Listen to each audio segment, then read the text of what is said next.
पिता नन्ही सी जान का बड़ा आसमान है। पिता है तो घर में रौनक है। माँ के जाने से तो सिर्फ घर उजड़ता है, लेकिन पिता के जाने से पूरी दुनिया उजड़ जाती है। पिता ही वह अकेला शख्स होता है जो अपने बच्चों को खुद से ज़्यादा कामयाब देखना चाहता है। नमस्कार दोस्तों, शुरू करते हैं आज की कहानी। पापा पापा, मुझे चोट लग गई है, खून आ रहा है। 5 साल के बच्चे के मुंह से सुना था कि पापा सब कुछ छोड़ छाड़ कर गोदी में उठाकर 1 किलोमीटर की दूरी पर क्लिनिक तक भाग भाग कर ही पहुंच गए। दुकान, कैश काउंटर सब नौकर के भरोसे छोड़ आए। सीधा डॉक्टर के बिन बुलाए दाखिल होते हुए डॉक्टर को बोले, देखिए देखिए डॉक्टर, मेरे बेटों को क्या हो गया। डॉक्टर साहब ने देखते हुए कहा, अरे भाई साहब, घबराने की कोई बात नहीं है, मामूली चोट है, इसमें डरने की कोई बात नहीं है। ड्रेसिंग कर दी गई है। साहब कुछ पेन किलर लिख देते, दर्द कम हो जाता। अच्छी से अच्छी दवाई लिखते ताकि जल्दी ठीक हो जाए, घाव जल्दी भर जाए। इसी तरह के 10 सवाल उसने अपने बेटे के लिए कहे। डॉक्टर, अरे भाई साहब, आप क्यों परेशान हो रहे हो? मैंने कहा है ना, इतनी बड़ी बात नहीं है, छोटी मामूली सी चोट है। बच्चों को अक्सर ऐसी चोटें लगती रहती है, 3-4 दिन में ठीक हो जाएगा। पर डॉक्टर साहब, इसको रात को नींद तो आ जाएगी ना, ये परेशान तो नहीं होगा ना? डॉक्टर, अरे हाँ भाई हाँ, आप चिंता मत करो। बच्चे को लेकर लौटे तो नौकर बोला, सेठ जी, आपका ब्रांडेड महंगा शर्ट खराब हो गया, खून लग गया है, अब ये दाग नहीं निकलेंगे। भाई साहब, कोई नहीं, ऐसे शर्ट बहुत आ जाएंगे। मेरे बेटे का खून बह गया तो वो चिंता खाए जा रही है, कमज़ोर नहीं हो जाए।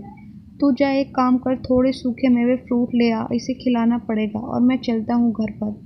40 साल बाद समय का पहिया घूमता है। दुकान शोरूम में बदल गई है। भाई साहब का बेटा बिजनेस बखूबी संभाल रहा है। भाई साहब ने भी अपने बेटे को पालने पोसने में कोई कमी न की थी। अपने खेती का काम छोड़कर उसे बिजनेस कराया था, क्योंकि आजकल के बच्चे खेती का काम को ज़्यादा पसंद नहीं करते थे। पिताजी ने उसके लिए शोरूम खोल कर दिया। उसमें लाखों रुपए अपनी सारी जमा पूंजी लगा दी। भाई साहब रिटायर्ड हो चुके हैं, घर पर ही रहते हैं। तभी घर से बेटे की बीवी का फ़ोन आता है।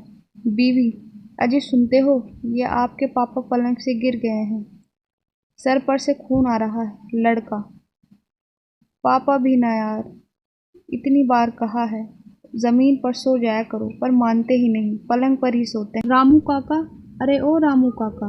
रामू काका कहाँ सुनने वाले थे, उनको तो पहले ही कम सुनाई देता था। अरे रामू काका, रामू काका, जाओ तो घर पर पापा को डॉक्टर अंकल के पास लेकर जाओ, मैं मिलता हूँ वहीं पर। इतना कहते हुए बूढ़े हो चुके रामू काका धीरे धीरे घर जाते थे। जब तक सेठ जी का काफी खून बह चुका था, लेकिन लड़के को कहाँ फिक्र थी। मुंह बहू का चढ़ा कर बोली, ले जाओ जल्दी, पूरा महंगा कालीन खराब हो गया है। काका जैसे तैसे जल्दी से रिक्शा में सेठ जी को डालकर क्लिनिक ले गए। बेटा अभी तक नहीं पहुंचा था, वो तो अपनी ही दुनिया में मस्त था।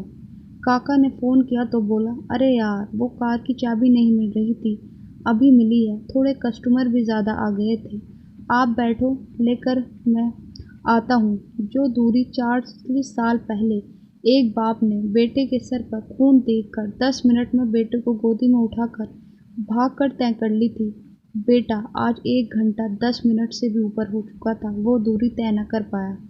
डॉक्टर ने जैसे ही भाई साहब को देखा, उनको अंदर ले गए, इलाज चालू किया। तब तक बेटा भी आ पहुंचा गया। डॉक्टर अंकल बोले, बेटा खून बहुत बह गया है, एडमिट कर देते तो ठीक रहता। बेटा, अरे कुछ नहीं डॉक्टर साहब, आप ड्रेसिंग कर दो, ठीक हो जाएगा 2-4 दिन में, कोई इतना भी जख्म नहीं है। डॉक्टर अंकल बोले, ठीक है, कुछ दवाइयाँ लिख देता हूँ, थोड़ी महंगी है, लेकिन आराम जल्दी हो जाएगा।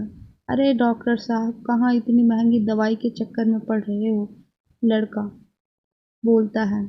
ये सुनते ही डॉक्टर अंकल के सब्र का बांध टूट गया और 40 साल पहले की घटना पूरी सुनाई। बेटे की आंखों में आंसू बहने लगे। बहुत पश्चाताप हुआ। तभी बहू का फोन आया, तो महंगा कालीन खराब हो गया है, क्या करूं? बेटा बोला, कालीन ही खराब हुआ है ना, आ जाएगा, तुम पलंग पर नया चादर और गद्दा डालो, मैं पापा को लेकर आ रहा हूँ। भाई साहब की आंखों में आंसू थे और ये खुशी के थे। चोट का दर्द गायब था। बेटे के अपनेपन ने सब भुला दिया। बस अब तो मौत भी आ जाए तो मंजूर है। दोस्तों, आज की सच्चाई है, आज हमारे अंदर का इंसान मर चुका है। माँ बाप अकेले जीवन जी रहे हैं और बेटा कामयाबी और दौलत की चकाचौंध में खो गया है। दोस्तों, ये तो सिर्फ एक घर का वाकया है। आप खुद से सवाल करिए, क्या आपके माँ बाप आज से संतुष्ट हैं? क्या आप अपने माँ बाप का कर्ज चुका रहे हैं? क्या आप भी अपने माँ बाप को ऐसा ही छोड़ देते हैं? क्या आप भी? ये ढेरों सवाल आप अपने आप से कीजिए और आज से अपने आप को बदल दीजिए। माँ बाप दोस्तों दुनिया की सबसे बड़ी दौलत होती है और बिना माँ बाप के हमारा वजूद कुछ भी नहीं। हमारे माँ बाप ही हमारे लिए सब कुछ होते हैं और बिना माँ बाप के हम इस दुनिया में नहीं आते। दोस्तों, मैं आपसे गुजारिश करती हूँ कि आप अपने माँ बाप का दिल से ख्याल रखें और उन्हें भी उतने ही प्यार और सम्मान की ज़रूरत है जितना आपको उनसे मिला है। जितनी आपकी देखभाल उन्होंने की, आप भी उन्हीं इतनी ही देखभाल करें और ख़ुद को बदलें। ऐसी ही और वीडियोज़ देखने के लिए हमारे चैनल को सब्सक्राइब करें, वीडियो को लाइक करें। Thanks for watching.